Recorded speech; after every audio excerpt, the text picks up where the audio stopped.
नमस्कार, आप देख रहे हैं फसल क्रांति और मैं हूं आर्यमन यादव। हम मौजूद हैं मुंबई के बॉम्बे स्टॉक एक्सचेंज में। यहां पर आयोजित हो रहा है 5वां ईमा का नेशनल समिट। हमारे साथ मौजूद हैं मशहूर विशेषज्ञ डॉक्टर आर के तेवतिया जी।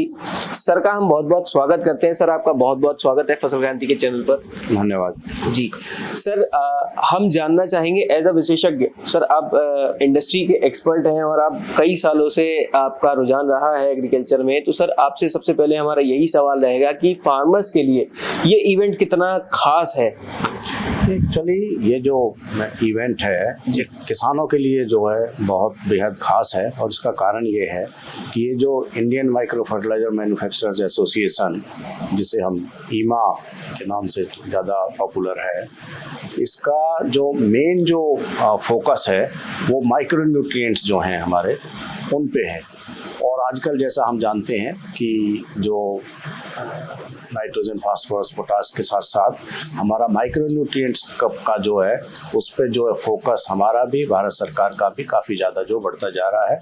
और इसका ना केवल फसल में माइक्रो न्यूट्रिएंट्स का जो है आपका जो है आदमी जो है मनुष्य की जो है ह्यूमन हेल्थ पे भी जो है काफ़ी ज़्यादा जो है इसका इम्पोर्टेंस दी जा रही है। और अगर हम माइक्रो न्यूट्रिएंट्स वगैरह का उपयोग करेंगे तो ना केवल हमारी इससे फसल की उपज और क्या नाम उसकी गुणवत्ता बढ़ेगी, बस इसके साथ साथ हमारा जो है जो हमारी जो ह्यूमन हेल्थ है वो भी जो है काफ़ी ज़्यादा इम्प्रूव होगी। तो इसका जो है बेहद रोल है। और जैसा हम जानते हैं कि हमारा लगातार एनपीके के उपयोग से हमारे देश में अब जो है माइक्रो न्यूट्रिएंट्स की जो है कमी जो है काफ़ी बढ़ रही है। आपका 3 जो माइक्रो न्यूट्रिएंट्स हैं जिसमें आपका जिंक है, बोरॉन और जो है उसके बाद जो है आपका आयरन जो है, इन 3 की जो है कमी जो है तेज़ी से बढ़ रही है। और देखिए, अगर आपका फसल या मृदा में या फसल में आपको ज़रूरत है आपकी जिंक की, तो आप उससे कितना ही जो है यूरिया डालें, वो तो चूँकि कमी जो पूरी वो जिंक डालने से ही होगी, क्योंकि ये जो है उसका मतलब उससे पूर्ति नहीं हो सकती। वो तो एक तरह से हमारा किसान का जो है वो वेस्टेज ही होगी।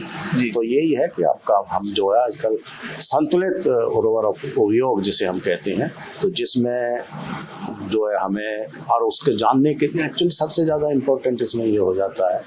कि फसल में आपकी मृदा में किस किस जो है पोषक तत्व की कमी है। तो अब ऐसी शायद ही कोई हमारे यहाँ पे अब भूमि या जो क्या नाम मृदा हो जहाँ आमतौर पे 5 से 6 जो पोषक तत्वों की कमी तो आमतौर पे देखी जा रही है। और जब तक हम जो है पूरा जो है उसको नहीं देंगे सभी पोषक तत्व को और उनकी पूरी मात्रा में, वो जो है हम उसका एक तरह से भरपूर उपज जो है हम नहीं ले पाएंगे। सर, आपने बहुत अच्छा उत्तर दिया। सर, मैं इसी के साथ मेरा अगला सवाल ये रहेगा कि मौसम के बदलाव के साथ सर हर जगह जैसे देश के राज्यों में मृदा अलग अलग तरीके की होती है, हर जगह पर अलग अलग तरीके की डिफिशियंसी हमें देखने को मिलती हैं। यहाँ पर सर क्या नई चीज़ निकल कर आती है कि उससे ह्यूमन हेल्थ पर बहुत प्रभाव पड़ता है। जैसे अगर कपास की खेती यहाँ हो रही, महाराष्ट्र में हो रही है, और उसके बाद यहाँ अंगूर का एक्सपोर्ट यहाँ से हो रहा है, और कई सारी चीज़ें हैं, जिसके बाद केमिकल प्रोसेसिंग और बाकी चीज़ें भी आती हैं। इसमें सर मृदा का बहुत बड़ा रोल होता है। तो सर उसके बारे में आप क्या कहना चाहेंगे? किसान को किस तरीके से अपने क्षेत्र को देखते हुए या क्लाइमेट को देखते हुए किस तरीके से खेती करनी चाहिए? देखिए, ये आपने जो है बहुत ही जो है अच्छा जो है एक तरह से जो है आपका सवाल पूछा है, क्योंकि अब हो ये रहा है जैसे आपका हरियाणा, पंजाब में हमारा जो फोकस है वो धान और गेहूं पे है, और उससे जो है 2 समस्याएं पैदा हो रही हैं। एक तो हम टाइम पे जो है क्योंकि उसका एक्सेस प्रोडक्शन हो गया तो सरकार के लिए हमारा जो है उसके लिए स्टोरेज का प्रॉब्लम है। दूसरा, उसका जो है प्रोक्योरमेंट के टाइम पे प्रोक्योरमेंट में उसे प्रॉब्लम आती है और फिर उसको वाजिब जो है दाम भी नहीं मिल पाता। तो हमें क्योंकि जो भी कोई फसल अगर किसान को उगानी है तो उसको अपना दोनों चीज़ें देखनी पड़ेंगी। एक तो उसका फसल की प्रकार किस टाइप का जो है, क्योंकि अगर मैं आपको सही तरह से बताऊं तो ये हरियाणा पंजाब जो है धान के लिए जो है फसल मतलब एक तरह से ठीक नहीं है। इसी तरह से आपका इधर है महाराष्ट्र वगैरह में जैसे कॉटन है, आपका शुगर केन वगैरह है। अब जो है काफ़ी जगह पे जो है आपका पानी के रिसोर्स घटते जा रहे हैं। तो आने वाले समय में हमें दो चीज़ों पे बड़ा ध्यान देना पड़ेगा कि आपका एक सॉइल की जो टाइप है वो उसको उस टाइप की होनी चाहिए जो आपका फसल के जो अनुरूप हो, और इसके लिए आपका जानकारी की जहाँ तक बात है तो वो आजकल हर कृषि विश्वविद्यालय में भी और जो है आपके Indian council of agriculture research में भी जो है तो वो ये भी हमारे बल्कि में तो वैसे ये पॉलिसी बनाना बड़ा मुश्किल है जी, वरना कुछ ना कुछ जो है भारत सरकार को इस चीज़ पे भी देना चाहिए कि जो जिस फसल जिस एरिया के लिए जो है रिकमेंडेड हो उनको ही ज़्यादा जो है इंकरेज किया जाए, और उसका अगर हम उनकी प्रोक्योरमेंट वगैरह सुनिश्चित भारत सरकार कर दे तभी इसको जो है थोड़ा सा बढ़ावा मिल सकता है। वरना तो कई बार ऐसा देखा गया है कि वो अपने किसान ने वो फसल तो जो है पैदा कर दी, एक बार जैसे इसमें काफ़ी पहले जो है धान की जगह पे मेज पंजाब में किसानों ने ग्रो करी, लेकिन उसके प्रोक्योरमेंट में उनको जो है समस्या आई, तो फिर वो अगले साल फिर वो जो है उसी पे स्विच ओवर हो गए। इसी तरह से कई बार उसका होता है पोटैटो वगैरह पे। आज आलू आप हैं, इस साल ठीक रेट मिल गया, पता चला नेक्स्ट ईयर जो काफ़ी कम है, तो वो जो है तो किसान जो है वो काफ़ी उस तरह से वो करता रहता है। तो अब किसान को भी बहुत ही एक तरह से जागरूक होना पड़ेगा उस चीज़ को ध्यान में रखते हुए कि उसको बाद में कोई उसकी प्रोड्यूस की प्रोक्योरमेंट में कोई प्रॉब्लम ना आए, मतलब उसको भी बड़ा बैलेंस वे में अपनी खेती जो है उस तरह से करनी पड़ेगी। और इसमें जो है आपका ये मोदीपुरम वाला जो इंस्टीट्यूट है जी, जो फार्मिंग सिस्टम रिसर्च वाला, इसमें इससे ये इन्होंने पूरे हमारे देश भर के लिए काफ़ी अच्छे फार्मिंग सिस्टम, मतलब ये सिर्फ खेती नहीं, उसके साथ किसान अपनी जीविका बढ़ाने के लिए और क्या क्या उसमें ले सकता है भाई, वो भले ही फिशरी कल्चर है या अपना डेयरी है, पोल्ट्री है, तो इन सब चीज़ों पे भी जो है वो उसने अच्छे मतलब काफ़ी अच्छे मॉडल्स दिए हुए हैं जी, जिसमें वो किसान जो है काफ़ी उसको जो है अच्छा ले सकता है। लेकिन जैसा आपने पहले सवाल भी किया था, किसान को ही अब जो है थोड़ा सा जागरूक होना पड़ेगा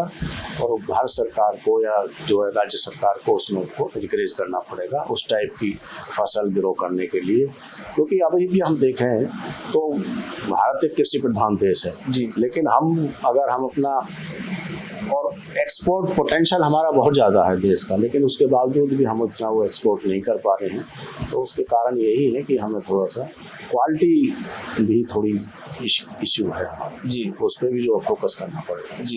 क्वालिटी पे सर आपने बहुत अच्छा बताया कि क्वालिटी पे हमें ध्यान देना बहुत ज़रूरी है। मृदा स्वास्थ्य की बात करी आपने कि किस तरीके से मृदा स्वास्थ्य बहुत ज़रूरी है किसानों के लिए। सर सॉइल हेल्थ कार्ड बनवाते हैं किसान, और कई बार ऐसा भी करते हैं कि देखा जाता है कि कई सारे किसान ऐसे भी हैं जो सॉइल हेल्थ कार्ड बनाए बिना भी अच्छी खेती करते हैं। उनके हाथों में पता लग जाता है कि किस चीज़ की कमी है, और वो अपने आप जब डाल देते हैं कोई चीज़, जिंक की अगर कमी उनको लगती है तो वो खुद ही डाल देते हैं, तब भी अच्छा उत्पादन हो जाता है। तो सर उसके लिए उनको किस प्रक्रिया से गुजरना पड़ता है, और क्या ऐसा करके वो ठीक करते हैं या उनको बिल्कुल सही तरीके से साइंटिस्ट के पास जाकर ही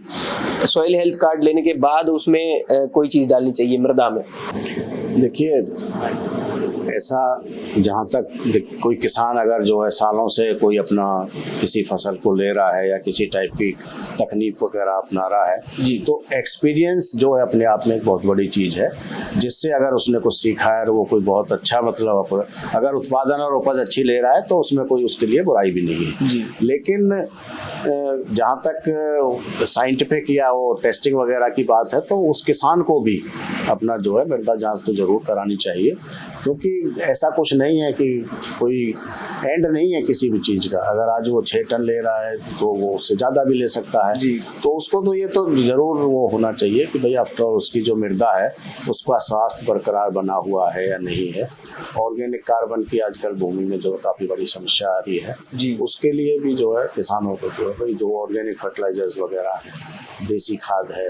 वो है, तो वो सब चीज़ें जो है उसको जो है अप्लाई करनी चाहिए। और रही उसका जहाँ तक है तो हमें भी, बल्कि मैं तो ये तो कहूँगा कि ना केवल किसानों को जो है वैज्ञानिकों से सीखना चाहिए, हमारे वैज्ञानिकों को भी किसानों से, जो हमारे प्रोग्रेसिव फार्मर्स हैं जो सालों से वो करते आ रहे हैं, उनके कईयों के तो अनुभव वगैरह वो काफ़ी वो अच्छे हैं, तो उनसे भी हमें जो है सीखना चाहिए। और कोई भी नई तकनीक वगैरह बनाने से पहले